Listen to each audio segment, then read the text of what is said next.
Hi, this is Andrew Egger with the Bulwark. Whatever happened to that glorious clash of civilizations we were supposed to be about to launch against China just a few weeks ago? Two superpowers enter, one superpower leaves. I mean, you probably have butter in your fridge that you bought back when this was the line on the trade war. It's just not about tariffs anymore. Nobody has taken on China yet, not the Europeans, no administration for decades. As someone who actually does business there, I've had enough. The government cheats and steals, and finally, an administration, you may not like Trump, you may not like his style or his rhetoric, finally, an administration that puts up and says enough. That was Kevin O'Leary. You might know him as Mr. Wonderful from Shark Tank, talking about the absolute need for the U.S. to go to total economic war against China like yesterday. China's a bad economic actor. China can't be trusted as a business partner on the world stage. China lies and cheats and steals, and the world has been putting up with their shit for too long. And thank God the Trump administration is finally here on the scene with the stones to make them pay for it. That clip of Mr. Wonderful went super viral on the MAGA right last month after Trump's first post-Liberation Day pivot, when he refocused his message from Trump takes on everybody to Trump takes on China. He dropped most of the massive tariffs he had placed on basically every nation in the world, and he ratcheted the tariffs on China up to 135%. Donald Clip Jr. shared that clip with some 100 emojis. Libs of TikTok tweeted it out approvingly. Charlie Kirk played it at the top of his radio show. MAGA influencer Benny Johnson posted that China is the testing ground for the World Economic Forum's vision of a future totalitarian state.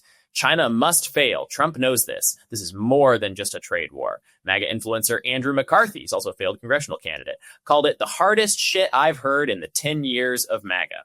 Now, at the time, there was actually pretty good reason to believe that the spirit of that Mr. Wonderful clip was pretty much the White House's actual plan, their actual trade policy on China. The day that Trump refocused those tariffs on China, Treasury Secretary Scott Bessent told reporters this had secretly been Trump's plan from the very beginning. All this was, again, this was driven by the president's strategy. He and I had a long talk on Sunday, and this was his strategy all along. And that, you might even say that he goaded China into a bad position. They responded. They have shown themselves to the world to be the bad actors. And we are willing to cooperate with our allies and with our trading partners who did not retaliate. It wasn't a hard message. Don't retaliate. Things will turn out well. A few days after that, the Wall Street Journal reported that a keystone of the White House's trade strategy was, quote, to extract commitments from U.S. trading partners to isolate China's economy in exchange for reductions in trade and tariff barriers imposed by the White House. So there it was. The U.S. was done getting pushed around by China. We were finally going to get tough and make them pay for their crimes. Donald Trump was the only guy with the will to do it, until he wasn't. This week, the White House has essentially said, actually, just kidding about all that. Here was Trump in Switzerland just a couple days ago announcing a total reset in relations with China. In addition, yesterday we achieved a total reset with China after productive talks in Geneva. Both sides now agreed to reduce the tariffs imposed after April 2nd to 10% for 90 days as negotiators continue in the largest structural issues. So after a month of heavy tariffs and zero concessions from the Chinese, those trade barriers were coming down. All that stuff about wielding U.S. economic power to isolate China, Commerce Secretary Howard Lutnick waved it off this weekend as fake news. The White House, the idea being not to let China flood these other countries with their products or to relocate things to these areas where they would avoid U.S. tariffs. Are those part of your conversations, those themes? No. That's fake news. I mean, honestly, this is all pretty much fine with us at the Bulwark, right? We were never into the whole pointless trade war in the first place. Turning off the tariff spigot means no more pointless economic devastation, no more annihilation of U.S. small businesses, no more idling ports, no more threats of empty shelves, no more telling little girls, that they might have to scale back their expectations for Christmas this year. I mean, all of this stuff is good, even though, Trump obviously has not rolled back the tariffs all the way against China. We're still looking at a certain amount of economic friction. But after a full month of the U.S. government, beating the U.S. economy with a stick, it sure feels good to have them stop. But wait a minute. It was just weeks ago, again, that the White House, the whole MAGA influencer ecosystem, was calling us all to battle stations against China, promising that no economic cost was too great to pay in order to bring that whole evil empire, the Red Dragon in Beijing, to heel. Again, I mean, you really can't overstate this point. Here, again, one more clip of Scott Bessent just a week ago, less than a week ago, calling on the nation's children to embrace the possibility of a little material pain in the form of fewer and more expensive toys in order to secure a bright, brave future. This reporter behind me was quite snarky the other day when President Trump talked about the girl having two dolls. And he said, well, what?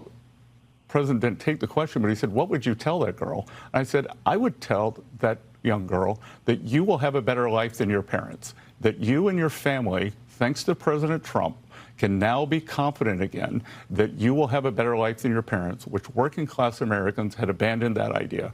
Your family will own a home.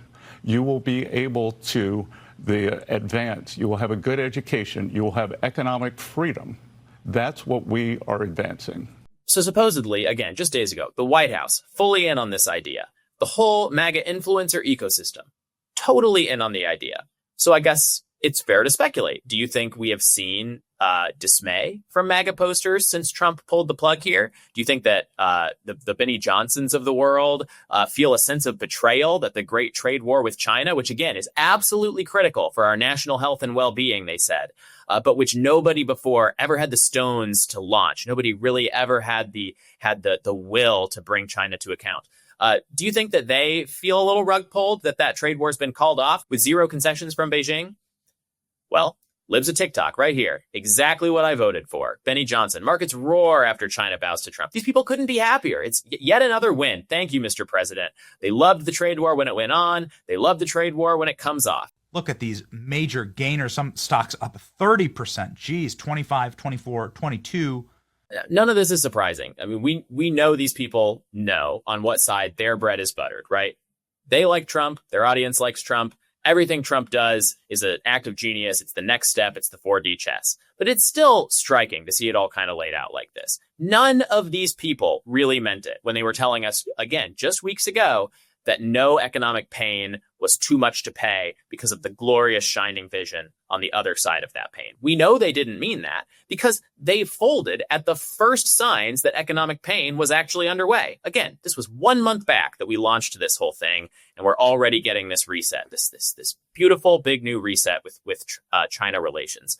So I think it's fair to ask and fair to, bring up to the MAGA people in your life. If the media sources that you trust are willing to trade your trust so lightly on this, what bill of goods wouldn't they try to sell you?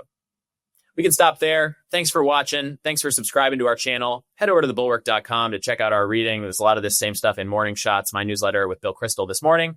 Thanks, and we'll see you next time.